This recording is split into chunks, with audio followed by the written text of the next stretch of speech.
Baiklah, sekarang kita bahas lanjutan dari sesi yang sebelumnya. Bentar yang sebelum dilanjut ke sesi berikutnya, saya mau Ya, bertanya ya. apakah PGA, LGA atau BGA itu sudah ada sejak awal ya? Dan Oh, bagaimana sih yang sejarahnya itu yang kok saya masih bingung ya? ya. Oke ya. Ya, ini sebagai tambahan aja ya, tapi penting juga untuk diketahui. Oke, begini. Saya bagi aja menjadi tiga. Jadi untuk prosesor tipe desktop, kemudian untuk server, dan kemudian untuk laptop ya atau mobile supaya nanti nggak bingung ya. Saya mulai dulu dari yang tipe desktop. Jadi sebenarnya begini, pada awalnya prosesor itu memang sudah didesain, dia memiliki pin-pin begitu. Kalau yang dulu sudah pernah ya pada sesi sebelumnya saya tunjukkan itu prosesor yang awal hanya berupa IC di mana kaki-kakinya itu ada di sebelah menyebelah gitu ya. Jadi kayak kaki IC umumnya dan itu ada pin-pinnya kayak begitu. Jadi pada awalnya memang menggunakan pin. Nah, kemudian pada berikutnya prosesor ketika sudah bentuknya semacam ini masih tetap dia menggunakan pin-pin. Yaitu hingga era Pentium 3 itu masih menggunakan pin-pin. Kemudian versi awal Pentium 4 itu masih menggunakan pin-pin. Nah, saya bicara dulu di basis Intel ya, produk Intel. Kayak begitu. Nah, pada saat itu memang sudah ada beberapa prosesor yang dia didesain BGA, bukan PGA. Jadi dia nggak punya pin, cuma bola-bola itu tadi yang dia disodorkan langsung ke motherboard. Sehingga nggak sama dengan yang PGA. Yang PGA kan bisa lepas pasang. Sedangkan dia nggak, sudah nempel langsung di motherboardnya. Orang saat itu menyebutnya prosesornya on board. Begitu sebutan orang ya. Jadi saya tuliskan di sini begini, on board. Nih, yang artinya ada pada board. Artinya di sini nempel pada board gitu ya. Jadi kayak gini, ada pada board. Nih ya. Wah, ini tulisannya agak jelek ya karena sambil duduk. Jelek kayak orangnya ya. Oke, di sini. Jadi yang ball gritter tadi yang nempel pada motherboardnya disebut on board. Itu orang umum menyebutnya kayak begitu. Ya memang benar kalau disebut kayak gitu. Nah, awalnya gitu. Jadi awalnya pin dulu itu. Nah, barulah pada Pentium 4 versi tengahan ya, yang menengah yang sudah ada fitur teknologi hyperthreading HTT ya. Itu hyperthreading itu nanti kita bahas pada saat fitur-fitur prosesor. Sejak muncul itu beralih sudah. Jadi tidak menggunakan pin lagi.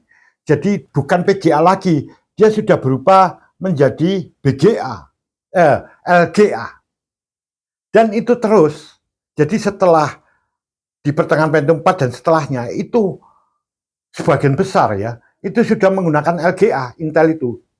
Bahkan setelah Core 2 Duo ke atas itu semuanya sudah LGA hingga kini LGA.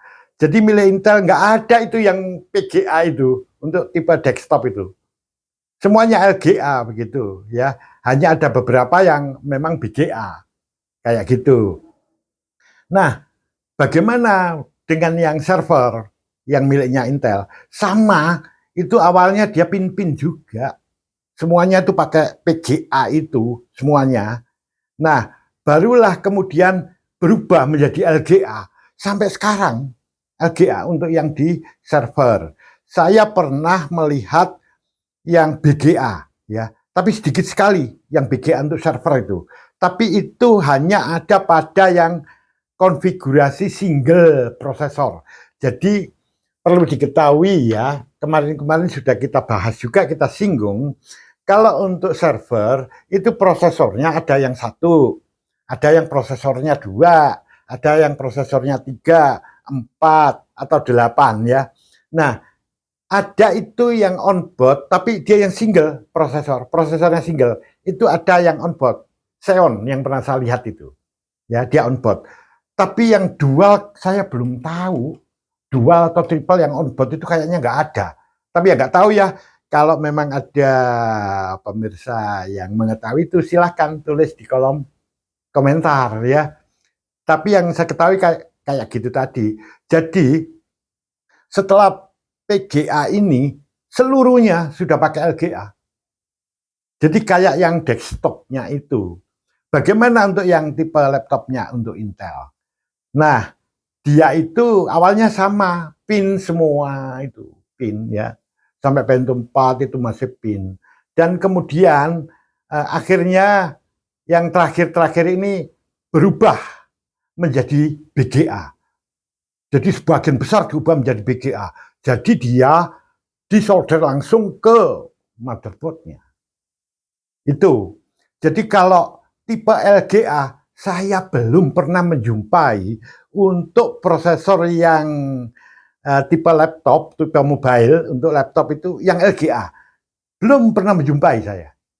Jadi yang saya lihat itu semuanya PGA kemudian berubah menjadi BGA. Ya kayak ini nih yang baru-baru itu hampir semuanya itu BGA semua itu yang tipe laptop itu. Jadi langsung lengket di motherboardnya, boleh dikatakan on board kayak gitu. Kemudian bagaimana untuk yang AMD?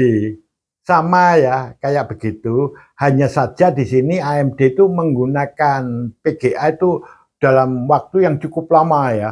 Ketika Intel sudah menggunakan LGA, AMD itu masih ada yang produksinya itu yang masih PGA, masih ada. Namun berikutnya LGA semua untuk tipe yang desktop ya sama server itu beralih ke LGA juga, tapi dia belakangan gitu ya setelah Intel gitu. Sekarang itu. Nah, sama halnya dengan yang laptop sama kayak gitu. Jadi awalnya pin-pin, akhirnya banyak yang on board nih sekarang. Nah, itu sekilas cerita mengenai PGA, LGA, BGA. Jadi jelas di sini pada awalnya semuanya itu pakai PGA kan begitu. Kemudian bergantilah ke BGA atau LGA ya. Jadi prosesor mana aja yang pakai LGA sudah tahu kan, kebanyakan di laptop sama di desktop sama server. Kalau laptopnya enggak lah ya. Jadi kemudian timbul yang BGA itu munculnya hampir bersamaan dengan yang LGA itu. Dari dulu memang BGA itu ada, tapi awalnya tetap aja semuanya pin BGA. Nah itu ceritanya, sekilas cerita itu. Ada pertanyaan lagi? Berarti alasan untuk laptop menggunakan prosesor BGA ini apa lebih tipis itu ya? Iya betul, betul. Jadi ke fisiknya lebih simpel gitu ya? Iya, makanya laptop-laptop yang sekarang itu kan menjadi lebih tipis ya, lebih tipis dan lebih ringan. Dan itu juga biayanya akan lebih murah. Karena dia kalau nggak ada dudukannya, dia nempel langsung, itu kan menjadi lebih tipis. Itu bisa mengurangi ketebalan itu sendiri. Makanya laptop sekarang itu bagus-bagus ya, tipis-tipis kayak begitu. Tapi di dalamnya BGA semua itu. Ya. Jadi selain dia lebih tipis, nanti harganya juga akan semakin murah, ya, dan semakin ringan gitu. Jadi bentuknya lebih bagus, ya. Tentu nanti ada kelemahannya juga sih. Kalau rusak motherboard atau prosesor, salah satu aja rusak, tetap harus membeli satu paket kayak begini, gitu. Jadi memang untuk yang BGA itu tidak didesain untuk upgradable, yaitu bisa di-upgrade kayak begitu ya. Nah, memang desainnya kayak gitu.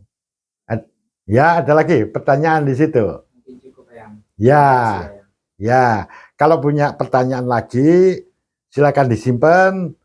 Kita bicarakan pada sesi berikutnya. Ya.